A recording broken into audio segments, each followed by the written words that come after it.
to really help your client enhance their performance. Katie, I want you to close your eyes.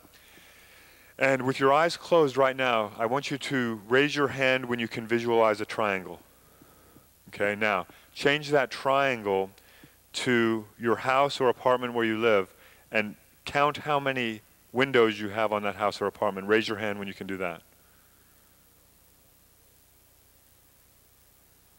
Okay, now, with your eyes still closed, I want you to visualize yourself doing the squat. I want you to see, feel, and experience yourself doing a squat. Now, not just as if you were watching yourself on TV, but I want you to imagine yourself doing it as if you actually can feel the floor beneath you, you can hear the sound of the weights, you can feel the steel in your hand. When you can do that, I want you to raise your hand. Good. Now, that is called mental imagery. Here's what I'm going to do. Katie, I'd like you to sit up. All right, and have a seat at the end of this bench.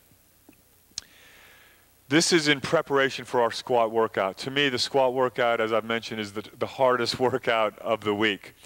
So Katie, I'd like you to close your eyes. Breathe from your diaphragm.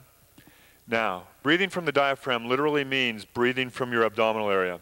And one way to teach your client to do that, Katie, put your right hand on your chest, your left hand on your abdominals. Breathe so that only your left hand moves like this. Good. Now continue breathing from your diaphragm in this relaxed position. Now put your hands back to their original position on your legs, put your hands anywhere. Continue breathing from your diaphragm. Now with your eyes closed, I want you to imagine doing a squat. I want you to feel yourself holding those dumbbells. I want you to imagine standing in proper position. Knees are slightly bent, eyes focused, gaze into the distance. See your hips coming back, your shoulder blades are retracted. Moving through that full range of motion. Thighs are parallel. And then coming back up. See and feel yourself doing this. And while Katie's doing that, I'm telling you folks, this will enhance her performance. This will enhance anybody's. It's called mental imagery. Studies show it works. And your client's an athlete, so I'd like you to train your clients using mental imagery. Okay, you ready, Katie? All right, good. Now, this particular strategy should be used just prior to the actual performance. So now we're going to do squats again, but I want you to hold the weights down here. So we're going to hold the weights down by your side. And I want you to go through exactly what we did before. You should first stabilize the position. Knees are soft, gazing off into the distance, using the same cues that she just used in mental preparation. And her hips are the first thing that move back. Her knees bend, good. And then as soon as she reaches that point, then she pops back up. Good. And if you train, keep doing, if you train your client using mental imagery, soon her form in her mind will be perfect, and that will coincide to her physical form.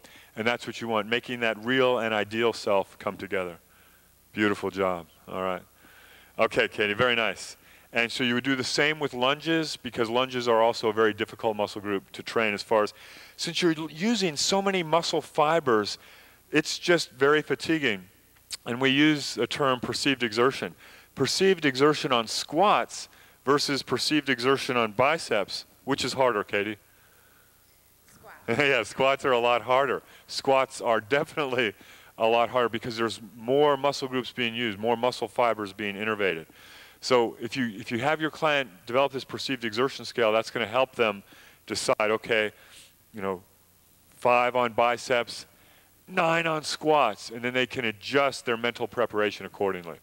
Okay, ready for the next exercise? All right. Many women, well, and men, want and need to train their gluteals, the gluteus maximus and gluteus medius, the muscles in the back. And a great way to train it was what we just did, squats and lunges.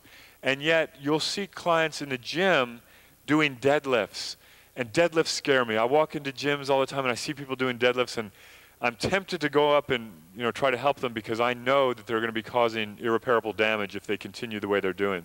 So let's show you the correct way to do a deadlift. Have you ever done deadlifts before? Okay, let's see you go ahead and do a deadlift and we'll coach you through it. Okay, so feet are straight, going down.